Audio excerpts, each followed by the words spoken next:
인사합니다. 자, 오늘 생일 맞은 우리 정사무엘 축복합니다. 할렐루야 샬롬 하고 이름 맞추면서 인사합니다. 할렐루야 샬롬 샬롬 샬롬 샬롬 샬롬 샬롬. 하나님 사랑합니다. 여러분 주 안에서 사랑합니다.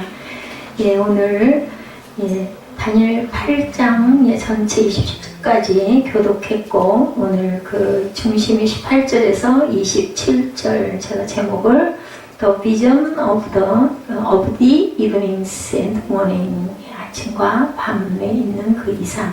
알았어요? 몰랐어요? 다니엘이 몰랐어요. 그래서 천사가 와서 알려주는 내용이 본문에 우리 읽으면서 보니까 나타나 있죠. 8장에서 하나님의 사람 다니엘의 첫 번째 환상을 본 후 2해가 지났을 때, 다니엘 8장 앞에 보니까 처음에 나타난 환상 후 벨사살 왕 제3년에 다시 한 환상이 나타나니라니까 3년째 됐으니까 2년이 지났던 거죠. 첫 번째 환상 본 다음 두 번째 환상, 이렇게 나타난 내용입니다. 다니엘은 8장에서 메대와 바사 두 나라를 상징하는 순양의 두 뿔과 마게도냐를 상징하는 순염소의 환상을 봅니다. 다니엘이 본 환상은 가브리엘이라는 하나님의 천사가 설명해주는 부분이 나타나 있죠. 처음에 나타난 환상이 벨사살 원년 다니엘 7장 1절에 받은 네 짐승과 작은 뿔 환상, 그 이후에 2년 후에 나타났다. 다시 한 환상이 나타났으니 두 뿔 가진 순양 8장 3절에 20절에서 메대와 바사 왕들이라고 기록하고 있죠. 순양을 땅에 엎드러뜨리고 짓밟았다 7절에 보니까 나타나죠. 그것은 메대 바사 제국이 헬라 제국에 의해서 멸망당하는 것을 예시하고, 8장 8절에 헬라 왕을 의미하죠. 숫염소는. 이런 내용들이 쭉 기록되어 있습니다. 그래서 그 중심을 보니까, 자, 벨사살 왕 3년에 일어난 일, 그것은 다니엘 8장 1절에 우리가 봤으니, 나타난 환상 후 벨사살 왕 3년에 다시 한 환상이 나타나니라. 눈을 들어서 바라보았어요. 다니엘 10장 5절에 그때 내가 눈을 들어 바라본 즉 한 사람이 세마포 옷을 입었고 허리에는 우바스 송금띠를 띠었더라. 여기도 이렇게 나타납니다. 오늘 본문에도 한 사람이 하고 얘기를 하죠. 순양의 이상에 대해서 계속 얘기합니다. 다니엘이 을레라는 강변에서 이상으로 본 순양은 페르시아 제국의 수호신으로 메데 바사 제국을 상징한다. 순양에 일어난 두 뿔은 다 길었는데 한 뿔이 다른 뿔보다 길었고 그 긴 것은 나중에 난 것이다 라고 설명이 되어 있죠. 나중에 난 뿔은 이 두 나라 중 그 바사 페르시아가 더 강성해서 후에 페르시아 제국으로 통일될 것을 암시하고 있는데, 제가 생각하기에는 이 다니엘에게 환상에 대해서 가브리엘 천사가 설명을 해주기는 했지만, 이런 것들의 정리가 돼서 기록이 된 거는 그 후에 제국의 멸망과 일어난 왕의, 그러니까 알렉산더 대왕이 또 죽잖아요. 이런 부분의 것들을 종합적으로 풀이해 놓지 않았을까 하는 생각이 저는 성경을 보면서 그런 깨달음이 왔습니다. 페르시아는 바벨론, 알메니아, 수리아, 이집트 등 여러 나라를 침략해서 정복을 하죠. 뇌 속에 이상이 일어났다. 다니엘 7장 15절에 나 다니엘이 중심에 근심하며 내 머릿속에 환상이 나를 번면하게 하니라. 깨달지를 못하는 거예요. 도대체 무슨 환상인지 이해가 안 돼요. 오죽하면 천사까지 불러가지고 설명해줘라 하나님께서 그러셨겠어요. 사자같이 듣고 찢김이 시편 7편 2절에도 보면 다니엘이 진술하여 이르되 내가 밤에 환상을 보았는데 하늘의 네 바람이 큰 바다로 몰려들더니, 이렇게 얘기합니다. 순양을 이기는 순염소에 대해서 7절에 얘기하고 있죠. 보면은 내가 먼저 그것이 순양에게로 가까이 나가서는 더욱 성내어 그 순양을 쳐서 그 두 뿔을 꺾거나 순양에게는 그것을 대적할 힘이 없으므로 그것이 순양을 땅에 엎드러뜨리고 짓밟았으나 순양을 거스르면서 벗어날 자가 없었더라 라고 얘기를 하죠. 이것이 땅에 엎드러뜨렸다. 이것은 메데 바사 제국이 헬라 제국에 의해서 멸망을 당할 것을 예시한다 라고 얘기를 하고 있습니다. 자, 이는 알렉산더가 이끄는 마게도냐 군대가 그 주변 국가들을 정복하는 모습을 보여주는 것이다. 그래도 알렉산더도 죽었어요, 금방. 알렉산더 대왕은 페르시아의 마지막 왕인 다리오 3세를 아수르 전투와 아르멜라 전투에서 격파함으로 메데바사 제국은 그 땅에서 영원히 사라진다. 오래 갈 것 같고 영원할 것 같은 파사가, 페르시아가 없어져 버리죠. 순염소의 큰 뿔이 꺾이는 것은 알렉산더 대왕의 죽음을 의미한다라고 얘기합니다. 현존뿐을 내쓴 알렉산더 사후에 4명의 장군에 의해서 나라가 4개로 나뉘어서 분할 통치될 것을 얘기한다. 우리 여기서 세상 역사의 흥망성쇠는 누구의 섭리? 하나님의 섭리 안에서 흐르고 있다라는 것. 나이가 들다 보니까 제가 그 일들이 그냥 일어나는 일은 아니구나 하는 게 정말 저도 굉장히 깊이 봅니다. 마찬가지로 어떤 일도 우연히 일어나는 일은 없다. 우리가 살아가고 있는 모든 일들이 우연히 일어나는 일은 없다는 거죠. 강아기가 철 같다. 다니엘 2장 40절에도 나타납니다. 넷째 나라는 강아기가 쇠 같으니 쇠는 모든 물건을 부서뜨리고 이기는 것이라 쇠가 모든 것을 부수는 것까지 그 나라가 문 나라를 부서뜨리고 찌울 것이며 이렇게 증거합니다. 먹고 부서뜨리고 발로 밟는다고 다니엘 7장 19절에도 이에 내가 넷째 짐승에 관하여 확실히 알고자 하였으니 곧 그것은 모든 짐승과 달라서 심히 무섭더라. 그 이는 쇠요 그 발톱은 노시니 먹고 부서뜨리고 나머지는 발로 밟았다. 아주 완전히 그냥 아주 박살을 냈다라는 뜻을 갖고 있죠. 자, 그 다음에 작은 뿔에 대한 환상이 나타납니다. 그리고 8장 8절에 나타나 있는 부분은 순념서 스스로심이 기강성할 때 그 큰 뿔이 꺾이고 그 대신에 현저한 뿔렛이 하늘의 사방에서 향해 나타나. 이것은 이제 나라가 장군들에 의해서 4개로 분할된다. 그리고 자, 그 큰 뿔이 꺾인 것은 누구? 알렉산더 대왕의 그 죽음을 얘기했다. 그리고 9절에 그중 한 뿔에 또 다른 뿔 하나가 나서 남쪽과 동쪽과 영화로운 땅을 향해 심히 커지더니 하고 얘기하고 있죠. 야, 그 중에 4뿔 중에 한 뿔에서 작은 뿔 하나가 나서 남편과 동편과 영화로운 땅을 향하여 심히 커졌다.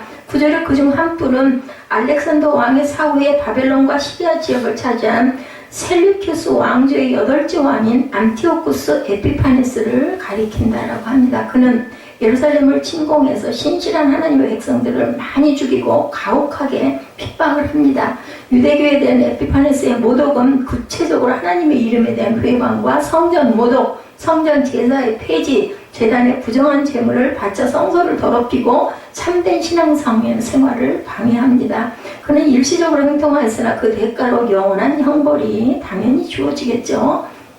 자, 영원한 땅에 선다. 다니엘 11장 16절에 보면 오직 와서 치는 자가 자기 마음대로 행하리니 그를 당할 사람이 없겠고 그는 영화로운 땅에 설 것이요 그의 손에는 멸망이 있으리라. 하늘의 주제를 거역했다고 다니엘 5장 23절에도 도리어 자신을 하늘의 주제보다 높이며 그의 성전 그릇을 왕 앞으로 가져다 왕과 귀족들과 왕후들과 호궁들이 그것으로 술을 부어라 먹어라 마시고 그죠? 그렇게 하죠. 그리고 금은 구리 쇠와 나무 둘로 만든 신상들을 찬양하고 왕이 호흡을 주장하시고 왕의 모든 길을 작정하신 하나님께 영광을 돌리지 아니한지라. 그래가지고 그냥 그 밤에 급사를 맞아서 죽는 일이 일어났죠. 우리 그 말씀 같이 나눴었죠. 이런 부분의 것들을 이렇게 쭉 설명하고 있다는 것을 우리가 알아야 되겠다. 그리고 그 뜻을 깨달은 사람도 없다라고 얘기를 하죠. 8장 27절에 또 다니엘이 본 이 환상을 누구도 깨달지 못했다라고 말씀하고 있습니다. 마태복음 13장 11절에도 천국의 비밀을 아는 것이 너에게는 허락되었으나 그들에게는 아니 되었나니 무릇 있는 자는 받아 넉넉하게 되고 없는 자는 있는 것도 빼앗기리라. 누구에게 허락됐어요? 하나님의 은혜를 받은 그 주님의 제자들에게만 허락이 됐다라는 말씀을 하고 있습니다. 자, 15절에 을레 강변에서 하나님의 이생을 받은 다니엘은 그 뜻을 알고자 그저 노력하죠. 애를 쓰죠. 16절에 보면은 그래서 나 다니엘의 환상을 뭐 뜻을 알고자 할 때 15절에 어때요? 사람 모양 같은 것이 내 앞에 섰고 16절에 내가 들은즉 을레강 두 언덕 사이에서 사람의 목소리가 있어 외쳐 이르되 가브리엘아 이 환상을 이 사람에게 깨닫게 하라 하더니 그가 내가 선 곳으로 왔는데 그가 나올 때 내가 두려워서 얼굴을 땅에 대고 엎드리매 그가 내게 이르되 인자야 깨달아 알라 이 환상은 정한데 끝에 관한 것이니라. 하나님이 가브리엘 그 천사를 보내서 알게 하는 그런 내용이 나타나죠. 모든 일의 진상을 물어봅니다. 다니엘 7장 16절에도 자 내가 그 곁에 모셔선 자들 중에 하나에게 나아가 이 모든 일의 진상을 물으매 그가 내게 말하여 그 일의 해석을 알려주며 이르되 그러니까 이것이 다니엘이 꿈을 꾸는지 무슨 꿈인지 모르니까 하나님이 깨달아 알게 해라 해서 천사들을 보내서 7장에서도 그것을 알려주죠. 해석을 알려주며 이루고 있었습니다. 8장에도 마찬가지죠. 우리는 듣고도 깨달지를 못해요. 다니엘 12장 8절에도 같은 얘기를 합니다. 내가 듣고도 깨달지 못한지라 내가 이르되 내 주여 이 모든 일의 결국이 어떠하나이까 하니 우리가 어떤 환상을 보고 깨달지 못할 때는 그것을 놓고 기도해야 됩니다. 가브리엘의 등장이 나타나죠. 16절에 보면 다니엘이 이상의 뜻을 알려고 할 때 사람 모양 같은 것이 섰어요. 이는 그리스도를 의미한다는 견해도 있고 문맥으로 볼 때 가브리엘 천사를 가리킨다라고 우리가 해석을 할 수가 있다. 가브리엘 천사가 왔을 때 다니엘은 두려워서 얼굴을 땅에 대고 엎드리죠. 고개를 못 듭니다. 자, 이것은 하나님을 뵐 때 천사를 볼 때 우리가 무섭고 두려워서 그것을 얼굴을 못 든다, 경건의 태도를 얘기하는데 탁월한 지도력이나 정치적 역량보다 중요한 것은 하나님과의 관계라는 것을 우리가 꼭 알아야 된다. 하나님과 올바른 관계를 갖는 사람은 인간적 여건들이 미흡하더라도 성공할 수 있지만 그렇지 못한 사람들은 실패한다. 이것은 교만한 자들은 당연히 실패하겠죠. 지혜와 총명을 주러 왔다. 다니엘 9장 22절에 내게 가르치며 내게 말하여 이르되 다니엘아 내가 이제 내게 지혜와 총명을 주려고 왔느니라. 우리가 기도하면 성령께서 우리를 도우시죠. 깨달아 알게 하십니다.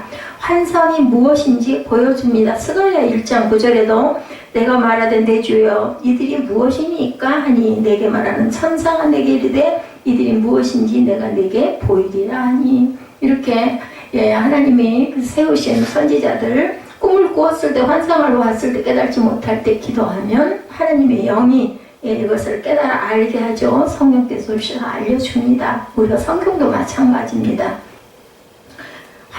환상에 대한 해석이 19절에 보니까 나타나 있습니다. 19절에 한번 볼까요? 진노하시는 때가 마침 후에 될 일을 내가 내게 알게 하리니 이 환상은 정한 데 끝에 관한 것임이라고 설명을 합니다. 다니엘이 본 이 환상, 이상은 정한 데 끝에 관한 계시다. 8장의 정한 때 끝은 아까 말씀드린 안티오쿠스의 통치와 유대교 박해가 끝나는 시기를 가리킨다. 다른 측면에서 이때는 하나님이 진노하시는 때가 끝난 후로 가리키는데 메시아의 등장으로 인해서 영원한 하나님의 나라가 세워지는 때를 가리켜 말합니다. 사람이 세운 계획은 경우에 따라 변경되거나 취소되지만 하나님의 계획은 절대로 변경되는 법이 없다. 작정된 일이 반드시 이루어지죠. 다니엘 11장 36절에 보면 그 왕은 자기 마음대로 행하며 스스로 높여 모든 신보다 크다 하며 비상한 말로 신들의 신을 대적하며 형통하기를 분노하심이 그칠 때까지 하리니 이는 그 작정된 일을 반드시 이룰 것임이라고 증거합니다. 끝날에는 업을 누리게 된다. 다니엘 12장 13절에 보니 너는 가서 마지막으로 기다리라. 이는 내가 평안히 쉬다가 끝날에는 내 몫을 누릴 것임이라 라고 말씀합니다. 그리고 순양과 순념소의 뜻에 대해서 20절과 21절에 설명하는 게 나오죠. 내가 본 바 두 뿔 가진 순양은 메대와 바사 왕들이요 털이 많은 순념소는 헬라 왕이요 그의 두 눈 사이에 있는 큰 뿔은 그 첫째 왕이다. 이렇게 설명을 하는 게 나타납니다. 순념소에서 나온 뿔은 알렉산더 대왕으로부는 순식간에 많은 나라를 정복했으나 갑작스런 열병으로 죽죠. 순념소의 큰 뿔이 꺾이고 대신 네 뿔은 그것은 마게도냐가 알렉산더 사후의 네 나라로 분리될 것을 가리키죠. 그래서 메대 사람 다리오가 나라를 얻습니다. 다니엘 5장 31절에도 보면 메대 사람 다리오가 나라를 얻었는데 그때 다리오는 62세였더라. 늦은 나이에 그죠? 나라를 또 얻습니다. 도수로 된 배와 넓적다리 다니엘 2장 32절에 그 우상의 머리는 숫꿈이요 가슴과 두 팔은 은이요 배와 넓적다리는 노시다. 이렇게 나타납니다. 그래서 교만의 최후에 대해서 23절에 증거하고 있습니다. 이 네 나라 마지막 때에 반역자들이 가득할 즈음에 한 왕이 일어나리니 그 얼굴은 뻔뻔하며 속임수에 능하며 이렇게 얘기하죠. 그 권세가 강할 것이나 자기 힘으로 말미암은 것이 아니며 그가 장차 놀랍게 파괴 행위를 하고 자의로 행하여 형통하며 강한 자들과 거룩한 백성을 멸하리라. 이런 왕이 또 나타난다는 것을 얘기하고 있죠. 자, 그는 만왕의 마음까지 대적할 만큼 교만해졌는데 죽기 전에 정신질환으로 고생하다가 비참한 말로를 맞이하는 그런 왕이 있었어요. 저 안티오쿠스를 가리키는데 그는 자신이 통치하는 모든 나라의 헬라화를 강력하게 추진합니다. 종교법 풍습을 단일화하는 칙령을 내리고 아주 그 악을 행하는 부분이 나타나죠. 다니엘이 본 이상을 해석한 가브리엘은 이상을 잘 간수하라 26절에 이렇게 얘기를 합니다. 자, 이미 말한 바 주야에 대한 환상은 확실하니 너는 그 환상을 간직하라. 이른 여러 날 후에 일임이라 하더라. 하늘 아래서 여러 날은 굉장히 오랜 시간이기도 하죠. 이미 예언이 반드시 이루어졌다는 것을 얘기합니다. 27절에 이에 나 다니엘이 지쳐서 여러 날 앓다가 일어나서 왕의 일을 보았느니라. 내가 그 환상으로 말미암아 놀랐고 그 뜻을 깨달은 사람도 없었느니라. 이렇게 정리가 돼서 마지막까지 얘기를 합니다. 결론은 다니엘이 보았던 이상한 미래에 일어날 대환란에 관한 일이었다. 그 시기는 하나님께서 정하신 때죠. 우리는 죄악에는 반드시 하나님의 진노가 임한다는 것을 우리가 명심해야 되겠고, 어떠한 형태의 죄악이라도 철저하게 멀리하는 삶을 살아야 되겠다. 어디에도 예외는 없습니다. 하나님이 그렇게 내 마음에 합한 자라고 여겼던 다윗도 잘못한 것에 대한 벌은 받죠. 자, 그래서 본문은 다니엘의 두 번째 환상이었죠. 두 뿔 가진 순양과 순염소가 등장하고 순염소의 뿔이 꺾이고 새 뿔들이 돋아나고 그에 대한 설명이 있고 대단히 복잡한 내용이 우리가 좀 이해하기 힘든, 그리고 또 들어도 금방 잊어버리는 좀 생소한 나라들의 패망과 일어섬이 나타납니다. 이 환상에서 두 뿔 가진 순양은 메데와 바사 페르시아의 임금들이라고 이렇게 설명하고 있는 것을 우리가 그 주석에서 가져갔습니다. 20절에 되풀이 되고 있죠. 20절에 보니까 내가 본 바 두 뿔 가진 순양은 메데와 바사 왕들이요 말합니다. 털이 많은 순염소는 헬라 왕이라고 얘기를 하죠.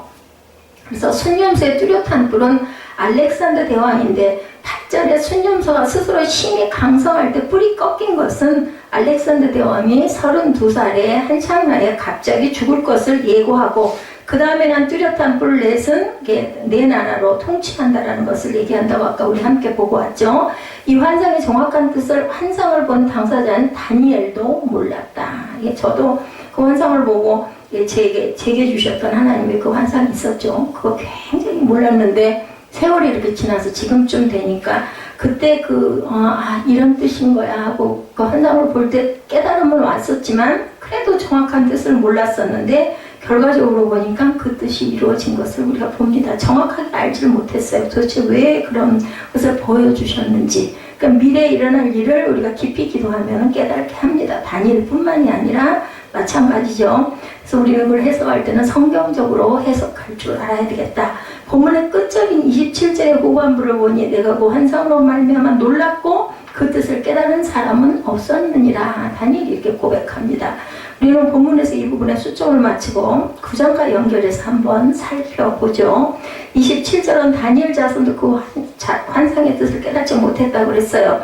다니엘은 자기가 본 환상의 뜻을 이해하지 못해요. 근데 어떻게 했나? 이해가 되지 않는다고 자포자기하지 않죠. 하나님을 원망하거나 조바심하거나 그것을 가지고 하려고 아주 계속 그것을 파헤치려고 하지 않습니다. 9장에 보니 뭐가 나타나요? 다니엘의 중보기도가 나타나는 게 9장에 연결되어 있죠. 3절에 보니까 뭐라고 얘기해? 내가 금식하며 베옷을 입고 죄를 덮어쓰고 주 하나님께 기도하며 간구하기를 결심합니다.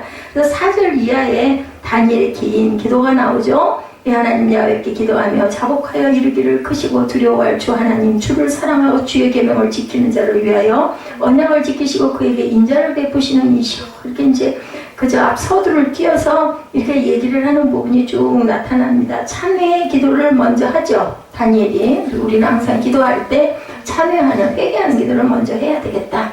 성경에 여러 종류의 기도들이 나타납니다. 솔로몬의 성전 봉헌 기도가 유명하죠. 느헤미야의 애국의 기도가 또한 유명합니다. 예레미야의 비탄에, 그래서 애가라고 얘기하죠. 예레미야 애가. 바울의 성도들을 위한 기도가 또한 많습니다. 모세도 기도했죠. 이스라엘 출애굽한 백성들이 죄를 너무 많이 질 때마다 중보기도를 엄청 많이 했습니다. 그 가운데 다니엘의 9장의 기도는 민족을 위한 참회의 중보기도로 유명하고, 이해되지 않는 놀라운 환상을 다니엘은 그대로 마음에 담아둡니다. 방법이 없죠. 정확한 답이 없으니까. 쏟아버리질 않고 기억했다는 거죠. 그리고 예루살렘의 회복을 바라며 기도를 한 거예요. 잘은 모르겠지만 이해하려고 아무리 해서 이해되지 않는 것을 이해의 끝이라고 우리가 표현할 수밖에 없죠. 끝이 되면 주저앉거나 되돌아오거나 접기 쉬운데 새로운 세계로 열고 들어가는 문이 될 수도 있다는 거죠. 그래서 이해가 되지 않는 곳에서 시작돼야 하는 것, 이해의 끝에는 새로운 시작이 있다. 우리가 졸업을 하면 되게 그 얘기하죠. 졸업을 하면 끝이 아니라 다시 시작이다라는 얘기를 많이 한다. 그 의미는 이해가 되지 않는 곳에서 시작돼야 하는 것들이 또 있다라는 거예요. 뭔가 또 문이 열릴래나 봐. 우리는 이걸 기대하게 됩니다. 이해가 되지 않는 시점에 기도, 더 깊은 신앙, 하나님께 대한 신뢰, 그런 것들이 시작되어야 할 것들이 많이 있다. 또 다른 세계를 하나님 주실 것이다. 세상에는 이해가 되지 않는 일들이 정말 많습니다. 신앙생활도 우리가 이해되지 않는 일들을 많이 만나죠. 생활을 하면서 분명해지고 이해가 되지 않는 일들이 없어야 할 텐데 오히려 더 많이 일어납니다. 그래서 보면 관심이 있는 사람들이 그것에 대한 것을 물음표를 갖지 관심 없는 사람들은 뭐 생각하지도 않아요. 도대체 왜? 생각 절대로 안 하죠. 이런 고통을 왜 겪어야 하는지, 이 병이 왜 걸렸는지, 왜 노력한 만큼 결과가 나에게는 오질 않는지, 난 너무 하나님이 하라는 대로 열심히, 보통 세상 사람보다는 정말 잘 열심히 하느라고 하는데도 오히려 나한테는 왜 이런 고난이 많은지. 근데 그 사람들은 더해요. 드러내서 말하지 않을 뿐입니다. 내가 하면 훨씬 더 잘할 수 있는데 왜 그 일이 나에게 오지 않고 저 사람에게 가가지고 저렇게 그 영광이 빛날까? 그저 억울할 때도 많습니다. 왜 기도가 이렇게 응답되지 않는지 이해되지 않을 때도 너무나 많습니다. 그렇게 이해가 안 되는 것이 이해의 끝이 원망이 있어서는 안 되고 그 끝이 또한 새로운 어떤 전환점이 돼가지고 오히려 그것이 내게 신앙이 성장되는 하나의 계기로 우리가 삼을 줄 알아야 되겠다. 그래서 다니엘은 자기가 본 환상을 포기하고 뭐해요? 기도하기 시작을 했다는 거예요. 자, 이해의 끝에서 탈선했던 사람의 본보기로 어떤 그 드라마에 신하손이라는 싸움을 잘하는 실존 인물에 대한 이야기가 나온 것이 있었는데 이 사람은 처음부터 싸움꾼이 아니었다고 합니다. 옛날 일인데 1916년에 신의주에서 장로의 아들로 태어나요. 이 신하손이라는 사람이. 그리고 유아 세례를 받았어요. 그리고 본래 이름은 이성순인데 성자가 거룩할 성자를 쓴 사람이었다고 합니다. 아버지는 이기정 장로님이고 전 재산을 바쳐서 신의주에 있는 삼일교회를 세웠어요. 이 아버지가. 신하손이 자신도 이 삼일교회 부설학교에서 당연히 공부했겠죠. 전 재산을 교회에 바쳤기 때문에 집이 매우 가난했다고 합니다. 신하손이는 아버지가 하는 일을 도저히 이해할 수가 없었고 불만스럽고 너무나 억울했겠죠. 아들 생각에도 아마 우리 아들도 가끔 그럴 것 같아요. 결국 아버지에게 반발하고 17살에 집을 추천하여 싸움판을 찾아다니면서 싸움 실력을 키웠다고 그래요. 힘을 키웠겠죠. 나름대로는. 그죠? 그는 40대에 이르러서 다시 주님 앞으로 돌아옵니다. 그야말로 모범적인 신앙생활을 다시 하기 시작해요. 이분이 다시 주님 앞으로 돌아왔을 때 신앙을 지도한 목사님이, 세례를 준 목사님이, 그리고 장례를 집례한 목사님이 이들도 싸움꾼이었다가 아버지가 회개하고 돌아오니까 아들도 회개하고 목사가 되었다라는 이야기가 있다고 그래요. 그러니까 아버지가 목사인 경우는 아들이 탈선하고 그런 사람 주변에서 많이 봅니다. 이상한 거는 그 목회자들 가정의 아이들이 잘 자라고 모범이 돼야 돼요. 그래야 좀 얼굴이 좀 쓸 텐데 그 자녀들이 오히려 더 심한 그 못된 짓을 너무너무 많이 해가지고 하나님께 본이 안 된다는 얘기를 많이 하는데 결과적으로는 그 아들들이 대개는 나중에 목회자가 된다라는 거죠. 자, 시간이 흐른 다음에 비로소 이해하고 제 길로 돌아온 거예요. 막 당황하죠. 억울한 거예요. 도대체 우리 집은 그 많은 재산을 왜 그 교회를 세우는데 해가지고 우리가 이렇게 가난하게 살아. 그러니까 한참 청소년 시절에 반발도 할 거고, 그죠? 그렇게 나가가지고 방탕하고 주먹질하고 다니다 결국은 다시, 제가 아까 문득 그런 생각을 했어요. 그 심어진 것이 어디를 가겠나 하는 생각이 들더라고요. 개인적으로 신앙생활을 하면서 사회 나라에서 되어지는 일들을 보면 이해할 수 없는 것, 이해의 끝을 만나는 경우들이 굉장히 많다. 도대체 왜 이렇게 됐을까? 우리 교회도 마찬가지죠. 이해의 끝에서 인내하는 저와 여러분이 되셔야 된다. 그리고 이해의 끝이 아니라 이렇게 누구처럼 다니엘처럼 기도로 연결되는 저와 여러분들이 되셔야 되겠다. 더 큰 신앙으로 한 걸음을 우뚝 그것을 극복하고 나면은 우리 믿음이 커졌다라는 것을 느낄 때가 있습니다. 이해의 끝이 주님 앞에 다시 한번 무릎 꿇는 것으로 우리가 연결이 돼야 되겠죠. 이해의 끝이 주님을 찬양하는 계기가 되어야 합니다. 그래서 절망하고 낭망하고 그죠? 포기하고 추락해서는 절대로 안 되죠. 뭐가 돼야 돼요? 다시 날아오르는 그러한 부활의 영광을 우리가 획득하고 차지해야 되겠다. 번데기가 나방이 되어서 꼬치에서 벗어나면 헐헐 나는 아주 귀한 나비가 되죠. 그 얘기 저도 그 전에 본 적이 있는데 너무나 나방이 꼬치에서 벗어날 때 고생을 하고 못 벗어나니까 누가 살짝 그걸 건드려줬더니 그만 폭삭 무너지면서 그 나방이 죽어버렸다. 애벌레가 그냥 땅에 떨어져 죽었다는 이야기를 듣습니다. 이런 것처럼 내가 감당할 몫은 내가 스스로 끝까지 기도하고 붙들고 일어날 줄 알아야 되겠다. 껍질이 깨지는 아픔은 내 스스로가 내 몫은 극복하고 일어나야 할 내 몫이다. 그 김성일이라는 크리스천 작가가 쓴 바깥 사연들이라는 소설에 나오는 이야기입니다. 여주인공이 강길렬이라는 여자 선교사가 등장이 되는데 중국에서 선교 활동을 하는데 어려운 지역에서 정성껏 양육하던 처소 교회들을 다른 교단에게 빼앗겨요. 이런 일들이 참 많았다고 그래요. 생각해보면 얼마나 원통하고 얼마나 분할까. 기껏 그죠? 내 목숨처럼 다쳐가지고 그 교회를 세워놨는데 다른 교단에게 뺏겨버리는 경우, 지금도 이단들이 가끔 그런 일을 많이 한다고 그러죠.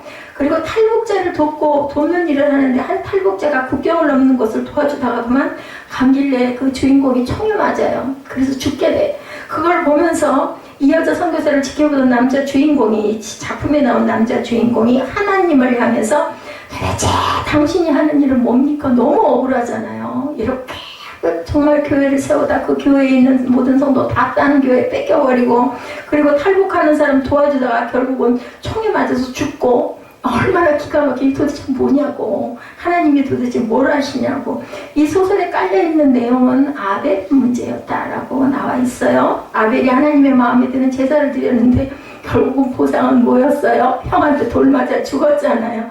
얼마나 억울해. 그럼 예수님은 안 그래요? 마찬가지죠. 아벨의 이런 사실은 이해가 되지 않는 일 가운데 하나다. 근데 저는 그 아벨의 사건을 하나도 그렇게 생각한 적이 없어요. 하나님이 얼마나 기뻐하시고, 물론 일찍 죽어서 인생적으로는 억울하고 실패했다고 볼 수 있겠지만 정말 그 은혜다라고 생각을 했는데, 이분은 이 문제가 너무너무 아이러니라는 얘기를 하는 거죠. 이 소설은 결말이 없어요. 끝이 없게 끝난다고 합니다. 하나님이 하시는 일이 어떤 것인가 하는 문제의 답을 계속해서 찾다가 결국은 끝을 냈다고 합니다. 이 소설의 끝에 있는 작가가 그 후기가 있잖아요. 이런 내용을 써놨는데, 이것을 읽는 그 분이 깜짝 놀랐다. 저는 왜 그걸 놀랐을까? 저는 보면서 의아했는데, 어쨌든 이분은 이제 와서 고백하지만 내가 소설 바깥 사연들을 썼을 때 정말 이해가 안 됐다. 왜냐하면 이분이 이 작품을 쓸 때 강길례라는 작품의 주인공 여자 선교사를 내세웠을 때, 자, 이 바깥 사연을 쓸 때 사실은 하나님의 처사가 너무너무 약올라갖고 나 하나님한테 좀 삐졌어, 이런 마음으로 이 작품을 썼다고 후기를 남겼대요. 그분이 시키는 것을 나름대로 열심히 했는데 칭찬은커녕 핀잔만 당하고 화를 내지 않는다면 남편의 입장에서는 편할지 모르지만 아내는 매력이 없는 아내래. 제가 이 부분을 보면서 애쓰게 생각을 했습니다. 자, 이분은 하나님과 우리의 관계를 남편과 아내, 그럴 수 있잖아요. 그죠? 우리 예수님이 신랑이고 우리가 신부잖아요. 이런 비유를 하고 있었는데, 정말로 나는 내 속상한 마음의 대변자로 선교사 강길례를 내세웠다. 하나님께 판거를 한 거야. 누구처럼? 요나처럼. 뭐냐고 도대체. 이렇게 억울한 일이 어딨냐. 세상에는 이런 일이 너무나 많다라는 거죠. 그래서 이 작가가 근데 굉장히 신앙이 깊은 분이었다 그래요. 지금 이 강길례 사건을 쓴 이 작가가 특별한 신앙 체험이 있는 사람이고, 여러 곳에 다니면서 자기의 그 간증도 하고 다녔던 그런 분이고, 나이가 60대 감리교회에 있는 장로님이었다고 그래요. 그런데 이런 양반이 도대체 왜 이런 내용의 글을 발표했을까? 교계에 굉장한 중진이고 책도 많이 써서 내는 분이래요. 근데 그분이 그날의 그 신앙 연륜에 하나님이 하시는 일 가운데 이해할 수 없는 것이 있고, 없고, 이해할 수 있는 것이 있고, 그래서 신통이 나서, 이해할 수 없는 것 때문에 신통이 나서 소설 속의 주인공을 대변자로 내세워서 하나님께 항의하는 내용이 바로 이 책의 내용이었다라는 거예요. 자, 나는 아직도 하나님이 하시는 일에 대해서 이해가 안 되는 부분이 있습니다 라는 말을 하는 그 정직함, 책을 통해서, 그리고 후기를 통해서 그걸 또 보면서 이분은 은혜를 받았다는 거죠. 우리는 이렇게 정직할 줄도 알아야 되겠다. 가끔은 하나님께 조금 뭔가, 그죠? 의미 있는 좀 대들 줄 아는 것도 매력이 있다는 거. 아내는 그럴 줄도 알아야 된다. 무조건 그냥 예 하는 것만은 응사가 아니라는 거죠. 그분은 글 후기의 뒷부분에 또 이렇게 얘기하고 있대요. 근데 그런 동안 하나님은 조용히 그럴 때도 나를 지켜보고 계셨다라고 썼대요. 자, 내 항의 때문에 화를 내시지도 않았고, 그렇다고 그분의 의도를 설명해 주지도 않으셨고, 그냥 침묵을 지키면서 잠잠히 나를 지켜만 보고 계시는구나 라고 썼답니다. 혼자 약에 올라서 팔딱거리던 나는 다시 마음을 가라앉히며 그분에 대해서 깊게 생각을 했다고 합니다. 그런 과정에서 그분에 대해서 더 넓게 더 많이 생각할 수 있는 특별한 기간이 되었다. 우리가 하나님을 묵상할 때 이런 마음이 한다는 거죠. 그런 과정 속에서 목에 가시처럼 걸렸던 아벨의 문제에 대해서도 평안을 찾았다고, 그리고 이 소설이 탄생했다고 작가는 밝혔다고 얘기를 해요. 근데 작가인가 봐요. 그죠? 자, 하나님이 하시는 일이 잘 이해가 되지 않으면 마음을 가라앉히고 하나님에 대해서 깊이 생각하는 계기가 됐을 때 우리를 잠잠히 바라보시는 하나님을 느낄 수가 있다는 거죠. 자, 선지자 하박국은 이해의 끝을 극복함으로 새 세계를 체험한 사람이었어요. 하박국 1장에 하박국의 질문이 계속 나타납니다. 그 질문의 끝에 이해할 수 없나이다 라는 말을 붙여서 우리가 한번 보면 2절에 하박국 1장 2절입니다. 야훼여 내가 부르짖어도 주께서 듣지 아니하시니 어느 때까지리까? 거기다가 나는 정말 이해할 수 없나이다를 붙여서 얘기를 해보라는 거죠. 내가 강포로 말미암아 외쳐도 주께서 구원하지 아니하시니다. 나는 이것을 이해할 수 없나이다. 이렇게 생각을 해보라는 겁니다. 자, 참 너무너무 답답한 거죠. 이런 질문을 퍼부은 끝에 하박국은 파수하는 것 성무에 서서 하나님이 무엇이라고 하실런지를 기다리며 바라보며 하나님이 무엇이라고 대답하실지 보겠다라고 얘기해요. 정말 끝 지점까지 온 거죠. 그 끝이 무엇으로 연결이 되었느냐 하면은 여러분 하박국 2장 4절에 답이 나타나요. 뭐라고 얘기해요? 하박국 2장 4절 후반부 보실래요? 의인은 그의 믿음으로 말미암아 살리라. 이게 답이라는 거예요. 그죠? 하나님은 도대체 왜 이렇게 대답하지 않으십니까? 내가 부르짖어도 듣지 아니하시니 어느 때까지니까 이해할 수 없나이다 했는데 그것의 답은 의인은 믿음으로 말미암아 살리라 이라는 거죠. 자, 그리고 하나님이 이 대답을 받아들일 때 하박국에게는 하박국 3장 18절에 이런 찬양이 3개가 열립니다. 나는 야훼로 말미암아 즐거워하며 나의 구원의 하나님으로 말미암아 기뻐하리라. 우리 찬양 이거 맞이하잖아요. 이렇게 하박국이 계속 질문했을 때 결과적으로 질문하면서 뭐 했겠나요? 묵상하는 거죠. 하나님의 뜻을. 그러다 보니까 스스로 깨달아지는 거예요. 믿음으로 의인은 믿음으로 말미암아 살고 그렇기 때문에 나는 야훼로 말미암아 즐거워하며 나의 구원의 하나님으로 말미암아 기뻐하리라는 찬양의 세계가 열릴 수 있다라는 겁니다. 하박국처럼 신앙생활에서 이해의 끝에 섰을 때 새로운 세계를 체험하는 저와 여러분 되시기를 주님의 이름으로 축복합니다. 우리나라만 지금 유독 그죠 분단된 나라로 있잖아요. 그래서 감리교에서는 광복절이 들어있는 주간의 주일을 북한 선교주일로 정하고 열심히 기도한다고 합니다. 자, 1945년 8월 15일에 우리나라에 해방을 주신 하나님이시잖아요. 저도 어느 순간인가부터 뭐 어디서 뭘 본 것도 아니고 감동을 받아서도 아닌데 그 마음이 왔어요. 그냥. 그래서 그 기도를 하기 시작을 했습니다. 그래서 어떤 교회에서는 광복절을 준교회 절기다 이렇게 얘기를 하고 기도를 한다고 그래요. 3.1운동이 분명히 대표적인 기독교 민족운동이기 때문에 3.1절도 마찬가지로 준교회 절기라고 생각을 한다고 합니다. 한국교회 역사가 몇 가지 특징을 갖고 있는데 정말로 짧은 기간에 놀라운 부흥이 일어났어요. 근데 그렇기 때문에 굉장히 고난도 많았던 거죠. 그 가운데 가장 큰 특징은 민족교회다. 민족교회라는 것은 민족과 애환을 같이 한 교회라는 뜻인데, 자, 애국은 교회는 애국단체가 돼서는 안 되고, 교회를 민족운동의 통일의 방편으로 삼는 것도 잘못된 일이고, 교회는 교회로 끝나야 되는데, 민족교회의 특징을 살 때 사람들이 사랑을 받고 부흥을 했고, 이 특징에서 멀어질 때 사람들로부터 교회는 배척을 받았다는 것도 또한 역사가 증명하고 있습니다. 그래서 보면은 요즘에 그 매스컴에 경의선 남북 연결과 관련해서 도라산역이 가끔 등장을 한다고 그래요. 거기를 가면 그 북한의 아마 그 지점인가 보죠? 남북 되는 연결고리 지점인가 봐요. 도라산은 높이가 156m 높지 않은 산인데 신라가 패망하고 경순왕이 개성에 와서 항복을 하자 태조왕건은 자기의 딸 랑랑공주를 우리 이 노래 옛날에 굉장히 많았어요. 경순왕과 결혼을 하도록 하였다고 그래요. 랑랑공주는 경순왕을 위로하기 위해서 이 산에 영수함이라는 암자를 지었대요. 경순왕은 여기서 살면서 신라의 수도를 늘 그리워했다고 합니다. 그래서 도라는 신라의 수도라는 뜻을 갖고 있는 그런 뜻인 것 같은데, 자, 내 마음대로라면 이 산 이름을 도료산으로 바꿨으면 좋겠다. 왜냐하면 신라의 수도를 바라보며 그리워하는 것이 아니라 고구려의 수도인 평양을 바라보며 통일을 기원하는 산이 되었으면 좋겠다. 어떤 목사님이 이런 글을 올려놓으셨더라고요. 그래서 북한에서 이렇게 했다가는 펄펄 뜨겠죠. 자기네 땅인데 왜 그렇게 얘기를 하느냐라고 얘기를 하겠지만 분단의 끝은 바로 통일의 시작이라는 팻말이 도라 전망대 벽에 글귀가 붙어있더라고 합니다. 지금 우리가 8장을 보면서 얘기를 한 게 어때요? 끝이 바로 시작인 지점. 그래서 분단의 끝이 통일이다. 우리나라만 아주 이상할 정도로 남북이 분단된 채 동서도 통일이 됐잖아요. 하나 마지막 남아있어요.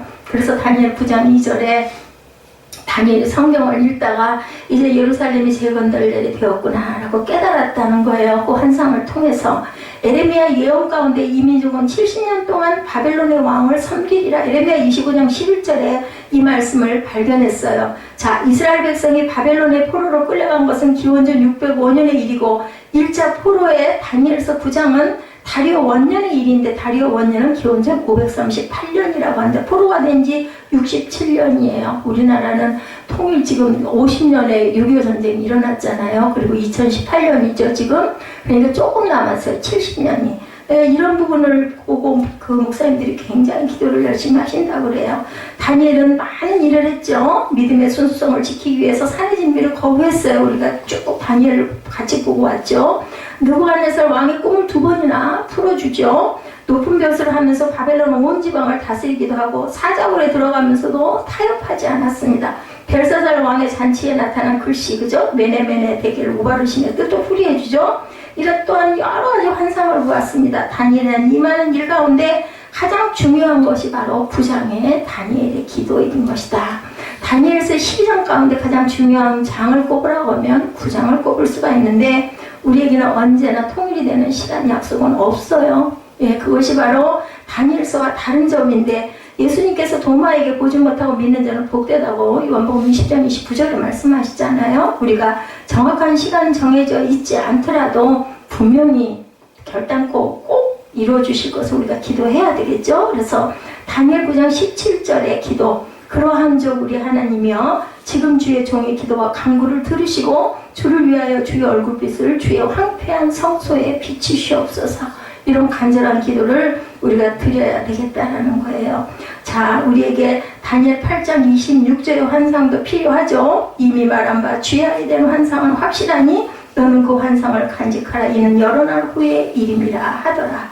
주야에 대한 환상은 어때요? 그래서 제가 오늘 제목을 주야의 환상으로 잡았는데 14절에 기록된 성소가 회복되어 아침과 저녁으로 제사를 드리게 되는 환상을 얘기합니다.